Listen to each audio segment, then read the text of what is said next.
It has the same appeal that Fortnite has on the Switch, and that appeal is that everyone's bad at it. How is that not doing anything? You can see that guy, right? This one actually requires a level of accuracy I do not possess. I miss my playing pro. Okay, I've just looked into it, and apparently this is not a game. It's a relaxing little puzzle game because I need to calm down. Hi guys, how's it going? Welcome to today's video. Today we are back with the free games on the Switch, and oh how I love this series. It's so cool. It lets me play so many games I wouldn't normally play. But if you're new to this series, I'm not a games reviewer. I have no idea what I'm on about. So instead of telling you why you should play a game, I jump into the games completely blind, and I waste my time so you don't have to. How we do it is we have one big game, we have one mystery game, which is normally something random I've never heard of. That's either really good or terrible, and we have some fun with that. And then finally we end it with a pretty big game as well. The first game on today's list is Warface, and Warface is kind of a Call of Duty kind of thing. Warface, for those that don't know, is a first-person shooter. It's kind of reminiscent of Call of Duty, stuff like that. I've played it before, but never on the channel. Considering this game's free, there's actually quite a lot to it, and there isn't many straight-up FPS shooters on the Switch, so it's actually quite well served here, and I quite enjoy it. But I was interested about it, this game actually has quite a couple of modes. It has a bunch you'd see in regular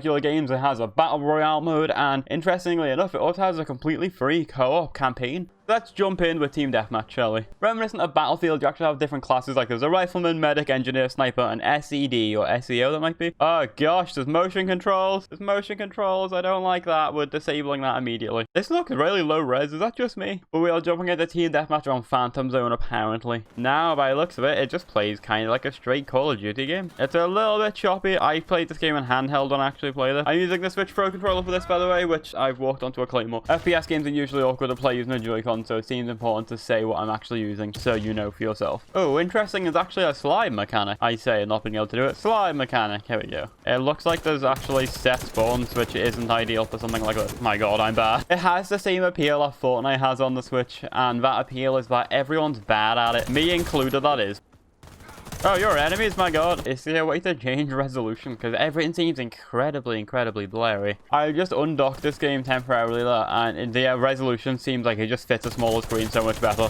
Like here, it feels like the resolution is like half. Like everything's very blurry. You can't see what's happening in a distance. It feels like you have a competitive advantage playing this in handheld mode. I know that's like a stupid thing to say, competitive advantage on a free-to-play game, but it's kind of quite prevalent when it's this severe to be able to see 2 feet in front of you. I wouldn't say it's like unplayable, but it is definitely awkward to track enemies at a distance. Maybe I could change the alpha colors or something, because they just kind of blend in. Double kill. Kill apocalypse. What else we have? We have a grenade. Yeah, this game seems to like freeze and stutter a little bit. I don't remember having this issue last time. How is that not doing anything? You can see that guy, right? So I'm assuming that gap just isn't actually a gap. Yeah, it feels a little bit clunky, as I said, but it just isn't a thing on the Switch. So, like, it's better than nothing, I suppose, isn't it? Well, the FPS comparison is things like Overwatch and stuff. Nothing quite hits the same niche. Honestly, I think they'd just be better off porting, like, Call of Duty Mobile or something like that. Like, if they just made that, like, free-to-play on Switch, that'd absolutely bang. Because, obviously, that's a little more refined, but I'm having some fun with it. It isn't bad. It just feels very clunky. Okay, turns out we win. I went 20-9 there. As I said, there's a lot to the whole. Everyone's bad at it. Oh my god, look how low res that looks. Ah, that's hideous. Even this, it doesn't look great, this, does it? It looks like they took this box from the Switch, put a low res picture behind it. Oh, you can assist? That's kind of interesting. So now I help that guy, and he helps me, right? That's a cool mechanic. I quite like that. Teamwork makes the dream work. As if that grenade did nothing to those 2 people. 3 people. Ah, I had to reload. That's unfortunate. I'm just kind of getting absorbed into this, to be honest. I'm very silent because I'm just playing it. I'm quite enjoying it. Everyone's kind of on a level playing field. Like, everyone's kind of bad. The entire game has this kind of stretched aesthetic. Like, they've took everything from the Switch version and not actually upscaled it, just wretched it by the corners. Just absolutely hold down the trigger with this and you're pretty much set. There we go. Oh my god, there's more here. What is happening? This game's a mess. What did I get? I got triple kill. I think that was like my 8th kill in that short period of time or something.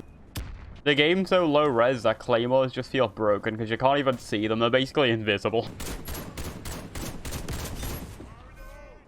Come on, Lewis, you land that. Perfect. Aha, I could see him. The nades and the dropping frames and my overall ability at the game really didn't help me there. Oh, no. There's just certain people that are really good. Like, that guy's killed me 12 times. I've killed him 4 times. I think what happens is you basically keep running into the same people, so you'll keep killing the same handful of people and then get killed by. Because the game can be easy at times, then you then get more tilted by it when it isn't. Like, you know, on average, I'll kill 2 people before I die, etc. And then all of a sudden, when you can't do that, you're like, oh, wait, did we win? I think we won. I actually don't know. I got 60 kills. Okay, yeah, we won. We look at the blurry textures. Oh my god, look at that rank or whatever it is on the right there. Oh, individual pixels, ladies and gentlemen. But you know what? That has been Warface. I've had a lot of fun with it. The kind of game where if you just fancy out like Call of Duty thing. Everyone looks down on COD, but it's good every so often. It scratches that itch, and if you're feeling that, then Warface might be for you. It's free to play, but onto a mystery game, which is actually Kitten Squad. I don't know much about this game, as I don't know anything about any of the games. I go into them blind, and that is the point. So let's see what it's all about, shall we? Fair warning, our mystery games normally super good or super awful, so we'll either fly through it super quickly or be pleasantly surprised. We never know. That's why we include this section. It lets me play games I'd never normally play. Sometimes they're terrible, and sometimes it makes me so happy. Oh gosh, not off to a great start there. Hello, what button does damage? I'm pressing all of the buttons. I'm pressing... Oh, did I do something there? What button was that? Oh, okay, we used the analog stick. Well, it's a twin stick shooter, okay. It's like a Binding of Isaac kind of thing, I believe. Oh my god, we have been cornered, and I think it's already over. I've now picked up a carrot launcher. This helps us gauge some range, because it kind of knocks them back. I said I'm on a story mission, right? But what was the actual quest? I assume we just press on. Oh no, we've been ended. Game over? Okay, fair enough. I've never been particularly good at, like, twin stick shooter kind of things, or, like, the Binding of Isaac and that kind of stuff. I was always very bad at it. You know what? This is free, and I'm pleasantly surprised. I expected this to be kind of awful. Okay, flamethrower seems pretty effective. Okay, yeah, flamethrower seems overpowered. This one actually requires a level of accuracy I do not possess. I missed my flamethrower. Picked up a tomato launcher. We are running into more resistance here. I don't know how many more waves are gonna survive. Normally on mystery games, it's like, oh god, what is this? I laugh for 2 minutes and I turn it off. But this actually doesn't seem too bad. It's obviously not something you're gonna spend your life playing, but like a 2-minute free game. I can speak to the whale. Please help me break through the glass walls to set me free. Thank you for helping me. I can now go free. Rescued. Is that the end of our level? That is fair enough. I enjoyed that, and I enjoyed it on a different level of Binding of Isaac, as in this, it seems to be actual objectives as an endpoint, and I like that. That's one of the things I've never got into at Metroidvania, is the fact that there's no definitive endpoint. You just kind of keep going, die, go again for no kind of benefit. But in this, with a set actual objectives, make it to this room to do this thing, then this feels more earned, and it feels like something you've got a more progression system in, rather than something you get bored of. This still isn't much to it, and the art style isn't great and stuff, but it runs fine, it's free, and there's not any ads or anything from what I just seen. That has been Mitten Squad. Was it Mitten Squad? I think it was Mitten Squad. It was Kitten Squad. That's been Kitten Squad. But we are moving on to our final game. But honestly, now I'm scared because the first game was good. The second game was good. And if I would say anything, it means that the last game will not be great. The actual title of this game is Namco Museum. Blah, blah, blah, blah, blah, blah, blah. Okay, I've just looked into it, and apparently this is not a game. This is essentially what you download if someone else owns the full version of Namco Museum and you want to play with them. It's kind of like how you play with Mario Kart back on the DS when you didn't own it. You'd like sync up to their game. That is awful. My god, I thought we were gonna have to download another game for this, but I didn't think we'd have to download it because of Pac-Man. I thought that one was fine. I thought there'd be the Mitten Squad, Kitten Squad game. Be right back with the last game. Let's just read that title. Namco Museum Pac-Man versus free multiplayer only. I assumed that was yes, you can only play the online Pac-Man. Just say wait, Tetris 99, you can buy the full game, but you can only play the Tetris 99 mode for free, but Tetris 99 is still incredible. Well, that just doesn't work at all. My god, I'm mad. But the last game we're going to be playing, ladies and gentlemen, is Colour Zen. It's a relaxing little puzzle game because I need to calm down. But I'm excited for this one. Need to chill. Need to take a breather. Whew. There we go. Listen to that music. It's better already. Colour Zen. Level 1. Swipe for more. Okay, I think it's meant to be done like a touchscreen, but that's fine. Chapter 1. Let's see what we're meant to be doing here. Fill the screen with the border color.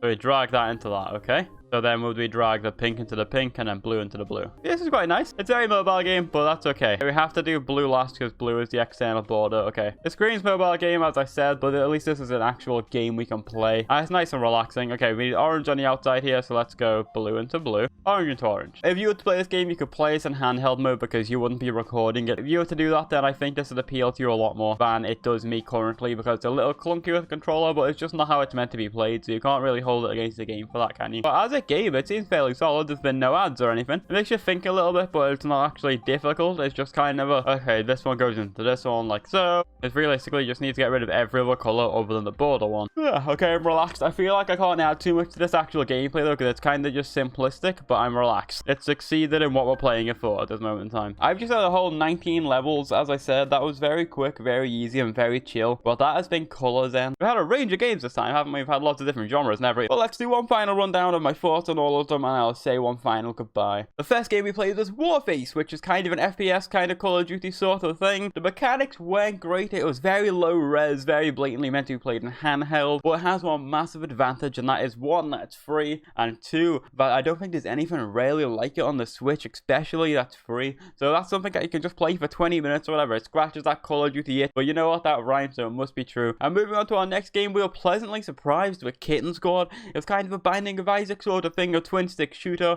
We were a little bit confused at first. The art style doesn't jump out at you or anything. It kind of does look like a cheap throwaway game, but it was surprisingly good. It had an actual story to it. I don't know how in depth that is. I imagine not very, but it actually has an objective, which I like, because it actually gives you something to aim for, something to do, and adds that element of replayability that isn't just doing the same thing over and over again. You are doing the same thing over and over again, but with an actual goal in mind. We then had the Namco fiasco, which was just no thank you, moving on. And finally, to calm me down, we played Colour Zen, which is very much a mobile game. The thing about the Switch, it's touchscreen. You can basically play it like a mobile game. You can just use your finger, swipe across the screen, which I can't unfortunately do when recording, because you can just sit on the toilet and swipe till your heart content. It was very chill. There was no ads or anything, which is actually a surprise. Usually in the mobile game sort of things, you try and throw ads at you or something like that. And that concludes our free game series on the Switch today, guys. We've had a lot of different kinds of games, and we've had a lot of fun along the way. So what more would you want in your life? And if the answer to that question is more of my dumb face, then you know what to do. You can like, comment, subscribe, whatever. We have a Discord in the description. We had some fun over there, but most importantly, thank you so much for watching. Genuinely, I appreciate it, guys. And now we've come to the end. I'm going to ask a few questions. What was your favorite game that you played today? Would you recommend it? And what was your worst and why? Thank you so much for watching. Have a wonderful day. I'll see you in a bit. Wah, wah.